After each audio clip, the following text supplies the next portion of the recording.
Hello বন্ধুরা, তো আজকের এই ভিডিওতে আমরা আলোচনা করব 50টি গুরুত্বপূর্ণ শব্দ সংক্রান্ত জিকে প্রশ্ন। তো এইগুলি মূলত ডাব্লিউবি গ্রাম পঞ্চায়েতের জন্য অত্যন্ত গুরুত্বপূর্ণ।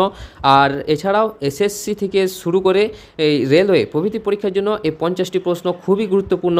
এছাড়াও আমি ডাব্লিউবি গ্রাম পঞ্চায়েতে নিয়ে 36টি প্র্যাকটিস সেট বানিয়ে রেখেছি জিকে প্রশ্নের। যদি সেই ভিডিওগুলি না দেখে থাকো, অবশ্যই এই ভিডিও ডেসক্রিপশন বক্সে তার লিঙ্ক দেওয়া থাকবে, সেখানে গিয়ে তোমরা দেখে নেবে। তো চলো শুরু করি। তো দেখো, আজকে আমাদের প্রথম প্রশ্ন রয়েছে, শব্দ মূলত এক প্রকারের কী ধরনের তরঙ্গ? তো দেখো, একের এখানের মধ্যে সঠিক উত্তর হয়ে যাবে অপশন সি, অনুদৈর্ঘ্য তরঙ্গ। তো শব্দের প্রসারণের সময় মাধ্যমের কণাগুলো তরঙ্গের গতি অভিমুখে সমান্তরালে স্পন্দিত হয় বলে একে অনুদৈর্ঘ্য তরঙ্গ বলা হয়ে থাকে। নেক্সট প্রশ্ন দেখো রয়েছে, শূন্যস্থানে শব্দের বেগের মান কত হয়? তো দেখো, নিচের মধ্যে এখানে সঠিক উত্তর হয়ে যাবে option B, 0 meter per second. অর্থাৎ শব্দ একটি যান্ত্রিক তরঙ্গ যা চলাচলের জন্য জড় মাধ্যমের প্রয়োজন হয়, তাই শূন্য মাধ্যমে শব্দের গতিবেগ 0 হয়। তাছাড়া যদি শূন্য মাধ্যমে শব্দ যদি চলাচল করতে পারতো, তাহলে মহাজাগতিক বিভিন্ন শব্দ আমরা পৃথিবীতে শুনতে পেতাম। নেক্সট প্রশ্ন দেখো রয়েছে, শব্দের কম্পাঙ্ক পরিমাপের এককে কি বলা হয়? তো দেখো, শব্দের কম্পাঙ্ক মাপা হয় মূলত হার্জ এককে। অপশন বি হয়ে যাবে এখানে সঠিক উত্তর। তো প্রতি সেকেন্ডে যতগুলি পূর্ণ কম্পন সম্পন্ন হয় তাকে হার্জ এককে প্রকাশ করা হয়ে থাকে। নেক্সট প্রশ্ন দেখো রয়েছে, মানুষের শ্রাব্য শব্দের কম্পাঙ্ক সীমা কত? অর্থাৎ মানুষ কত কম্পাঙ্কের মধ্যে শব্দ শুনতে পায়? তো দেখো, চারের এখানে সঠিক উত্তর হয়ে যাবে অপশন বি, 20 থেকে 20,000 হার্জের মধ্যে যে শব্দগুলি রয়েছে সেগুলি মূলত মানুষ শুনতে পায়। নেক্সট প্রশ্ন দেখো রয়েছে আমাদের, শব্দের তীব্রতা পরিমাপের একক কোনটি? তো দেখো, শব্দের তীব্রতা পরিমাপের একক হচ্ছে ডেসিবেল। অপশন এ হয়ে যাবে এখানে সঠিক উত্তর। তো শব্দের তীব্রতা বা শব্দের প্রাবল্য স্তর পরিমাপ করার জন্য ডেসিবেল একক ব্যবহার করা হয়ে থাকে। নেক্সট প্রশ্ন, কোন মাধ্যমে শব্দের গতিবেগ সব থেকে বেশি হয়ে থাকে? গ্যাস, তরল, কঠিন নাকি শূন্যস্থান? তো দেখো, ছয়ের এখানে সঠিক উত্তর হয়ে যাবে অপশন সি, কঠিন মাধ্যমে সব থেকে গতিবেগ বেশি হচ্ছে শব্দের। নেক্সট প্রশ্ন দেখো রয়েছে, বাতাসে আর্দ্রতা বাড়লে শব্দের বেগ কি হয়? যদি বাতাসে আর্দ্রতা বেড়ে যায় তাহলে শব্দের বেগও বেড়ে যায়। অপশন বি হয়ে যাবে এখানে সঠিক উত্তর। আর্দ্র বায়ু শুষ্ক বায়ু চেয়ে হালকা বা কম ঘন, আর ঘনত্ব কমলে শব্দের বেগ বৃদ্ধি পায়।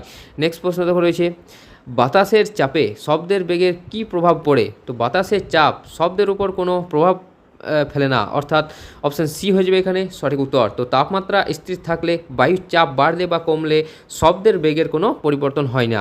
নেক্সট প্রশ্ন দেখো রয়েছে, প্রতিধ্বনি শোনার ন্যূনতম দূরত্ব কত হওয়া প্রয়োজন? তো প্রতিধ্বনি বা ইকো এটি শোনার জন্য ন্যূনতম দূরত্ব হওয়া প্রয়োজন দেখো 17 মিটার। অপশান বি হয়ে যাবে এখানে সঠিক উত্তর। তো মস্তিষ্কে শব্দের রেস 0.1 সেকেন্ড থাকে, আর এই সময় শব্দ গিয়ে ফিরে আসতে প্রায় 17.2 মিটার দূরত্বের প্রয়োজন হয়। নেক্সট প্রশ্ন দেখো রয়েছে, বাদুড় অন্ধকারে চলার জন্য কোন তরঙ্গ ব্যবহার করে থাকে? বাদুড়। তো দেখো, 10-এর এখানের মধ্যে সঠিক উত্তর হয়ে যাবে আল্ট্রাসাউন্ড। অপশান বি হয়ে যাবে এখানে সঠিক উত্তর। তো বাদুড় উচ্চ কম্পাঙ্কের শব্দ উত্তর তরঙ্গ বা আল্ট্রাসাউন্ড তৈরি করে এবং তা প্রতিধ্বনি শুনে পথে চলে থাকে। নেক্সট প্রশ্ন দেখো রয়েছে, শব্দের পিচ মূলত কিসের উপর নির্ভর করে? তো দেখো, 11-এর এখানে সঠিক উত্তর হয়ে যাবে অপশান বি, কম্পাঙ্কের উপর। তো শব্দের কম্পাঙ্ক যত বেশি হয়, শব্দের তীক্ষ্ণতা বা পিচ তত বেশি অনুভূত হয়। নেক্সট প্রশ্ন, সোনার প্রযুক্তির প্রধানত কোথায় ব্যবহার করা হয়ে থাকে? সোনার প্রযুক্তি। তো 12-এর এখানে সঠিক উত্তর হয়ে যাবে জলের নিচে। অপশন বি হয়ে যাবে এখানে সঠিক উত্তর। তো সমুদ্রের গভীরতা নির্ণয় বা জলের নিচে সাবমেরিন বা বস্তুর অবস্থান জানতে এই সোনার পদ্ধতি ব্যবহার করা হয়ে থাকে। নেক্সট প্রশ্ন, শব্দের প্রতিফলনের বাস্তব ব্যবহার কোনটি? তো দেখো, শব্দের প্রতিফলনের বাস্তব ব্যবহার হচ্ছে দেখো এখানে অপশান এ, সোনার। অপশান এ হয়ে যাবে এখানে সঠিক উত্তর। তো একটু আগেই বললাম তোমাদেরকে, সোনারের মাধ্যমে সাধারণত জলের নিচে অর্থাৎ সমুদ্রের গভীরতা থেকে শুরু করে সমুদ্রের তলে যে কী বস্তু রয়েছে সেগুলি পরিমাপ করা হয় এই সোনার পদ্ধতির মাধ্যমে।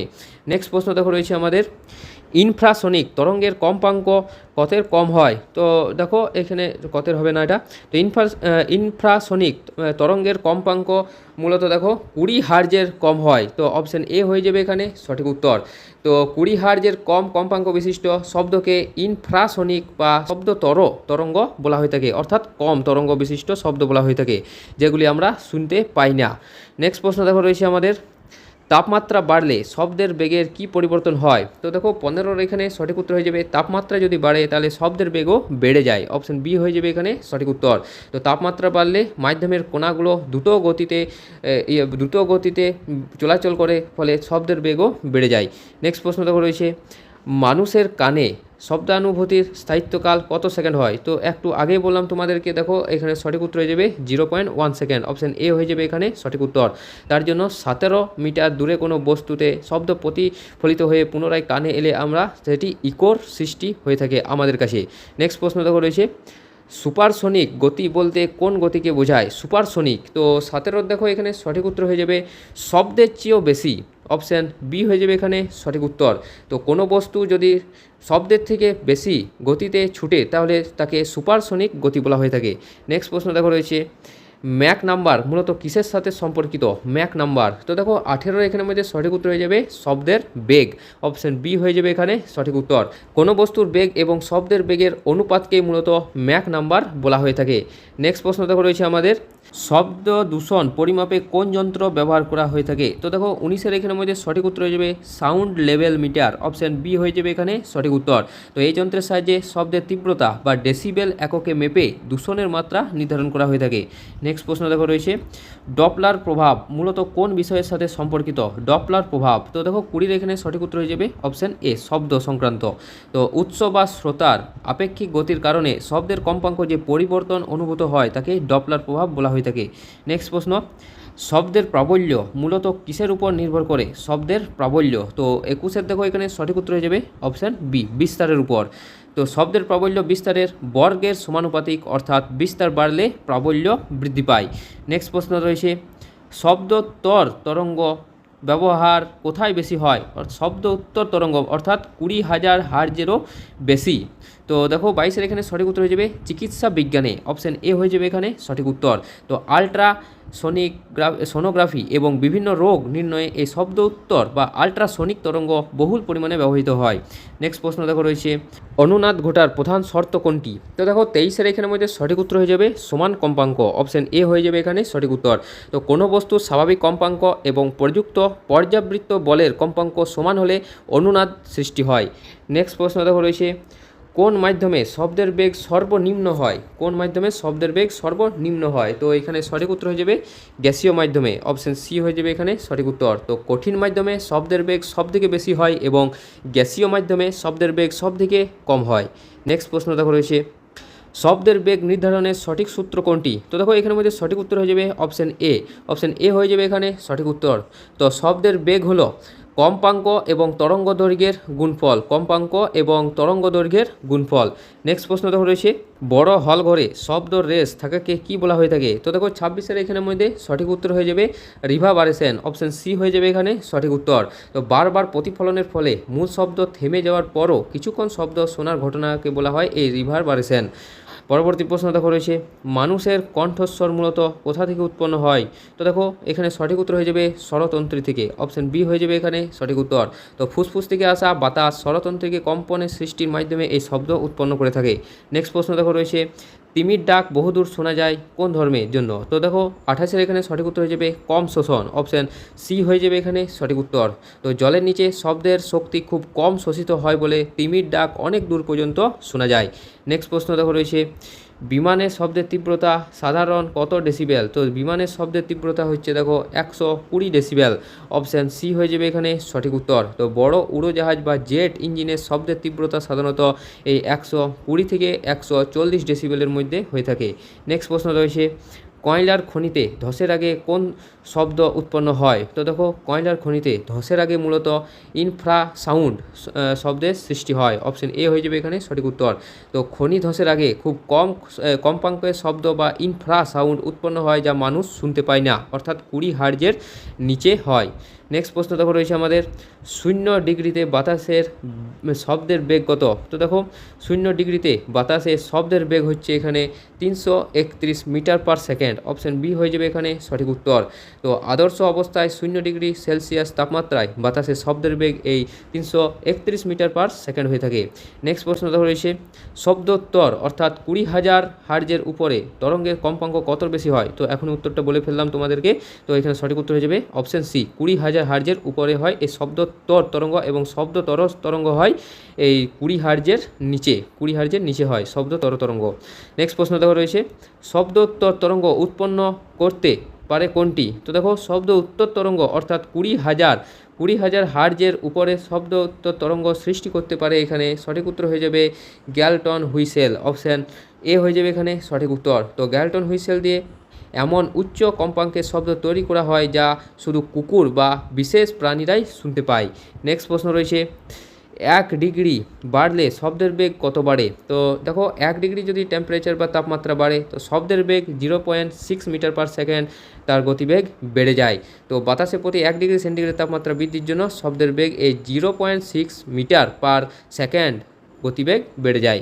নেক্সট প্রশ্ন দেখো রয়েছে মশার গুনগুন শব্দ আমরা শুনি কেন? তো দেখো এখানে সঠিক উত্তর হয়ে যাবে শ্রাব্য কম্পাঙ্কের জন্য। তো এখানে সঠিক উত্তর হয়ে যাবে অপশান এ। তো মশার গুনগুন শব্দ অর্থাৎ মশার ডানার আওয়াজ মূলত 20 হার্জ থেকে 20,000 হার্জের মধ্যে হয়ে থাকে বলে আমরা সেটি শুনতে পাই। নেক্সট প্রশ্ন রয়েছে রাতে শব্দ বেশি দূরে শোনা যায় কেন? তো দেখো রাতে শব্দ বেশি দূরে শোনা যায় কারণ প্রতিসরণের জন্য, অপশান বি হয়ে যাবে এখানে সঠিক উত্তর। প্রতিসরণের জন্য রাতে বেশি দূর অবধি আওয়াজ শুনতে পাই, কেননা রাতে বাতাসের নিচের স্তর ঠান্ডা ও উপরের স্তর গরম থাকার জন্য প্রতিসরণের কারণে শব্দ ভূমির দিকে বেঁকে আসে। নেক্সট প্রশ্ন দেখো রয়েছে টেলিফোনের আবিষ্কারক কে ছিলেন? টেলিফোন, তো দেখো 37-এর এখানে সঠিক উত্তর হয়ে যাবে Alexander Graham Bell, option B হয়ে যাবে এখানে সঠিক উত্তর। তো 1876 সালে প্রথম কার্যকর টেলিফোন আবিষ্কার করেন তিনি। নেক্সট প্রশ্ন রয়েছে কোনটি শব্দের ভালো প্রতিফলক হিসেবে কাজ করে? তো দেখো 38-এর এখানে সঠিক উত্তর হয়ে যাবে কংক্রিটের দেওয়াল, অপশান সি হয়ে যাবে এখানে সঠিক উত্তর।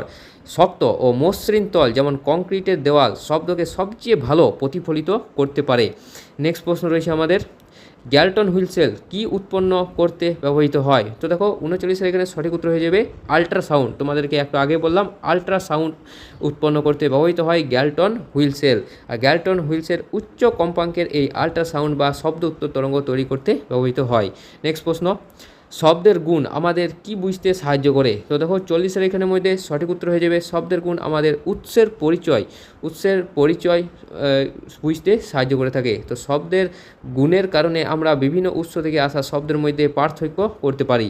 নেক্সট প্রশ্ন রয়েছে দেখো মূল কম্পাঙ্কের সঙ্গে উচ্চ কম্পাঙ্কগুলিকে কি বলা হয়? তো দেখো 41-এর এখানে সঠিক উত্তর হয়ে যাবে হারমোনিক, অপশান এ হয়ে যাবে এখানে সঠিক উত্তর। তো মূল কম্পাঙ্কের সরল গুণিতক উচ্চ কম্পাঙ্কগুলিকে হারমোনিক বা সমমেল বলা হয়ে থাকে। নেক্সট প্রশ্ন রয়েছে বাতাসের গতি শব্দের উপর কি প্রভাব ফেলে? বাতাসের গতি, তো দেখো এখানে সঠিক উত্তর হয়ে যাবে বেগ পরিবর্তন করে, অপশান এ হয়ে যাবে এখানে সঠিক উত্তর। তো বাতাসের প্রবাহের দিকে শব্দের বেগ বেড়ে যায় এবং বিপরীত দিকে শব্দের বেগ ক্রমশ হ্রাস ঘটে। নেক্সট প্রশ্ন রয়েছে অডিটোরিয়ামের ছাদ খাঁজ কাটা রাখা হয় কেন? তো দেখো 43-এর এখানে সঠিক উত্তর হয়ে যাবে প্রতিধ্বনি কমানোর জন্য, তো অপশান বি হয়ে যাবে এখানে সঠিক উত্তর। তো অডিটোরিয়ামের ছাদ খাঁজ কাটা রাখা হয় যাতে শব্দের প্রতিফলন কমে এবং প্রতিধ্বনি না সৃষ্টি হয়।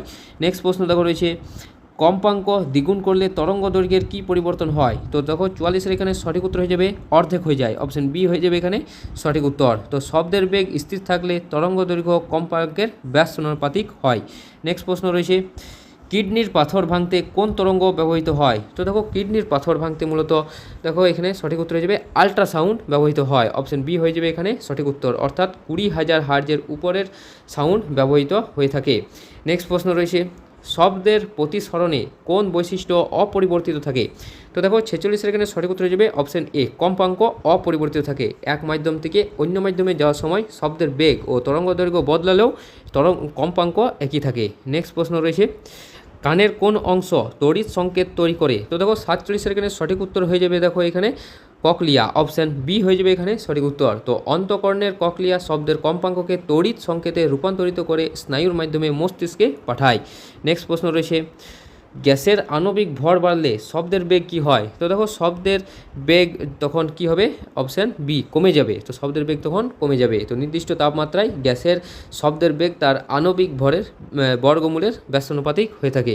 নেক্সট প্রশ্ন রয়েছে রাডার ও সোনারের প্রধান পার্থক্য কী? তো দেখো রাডার এবং সোনার প্রধান পার্থক্য হচ্ছে দেখো ব্যবহৃত তরঙ্গের ধরন, অপশান এ হয়ে যাবে এখানে সঠিক উত্তর। তো রাডারে তড়িৎ চুম্বকীয় তরঙ্গ এবং সোনারে শব্দ উত্তর বা আল্ট্রাসাউন্ড ব্যবহৃত হয়ে থাকে।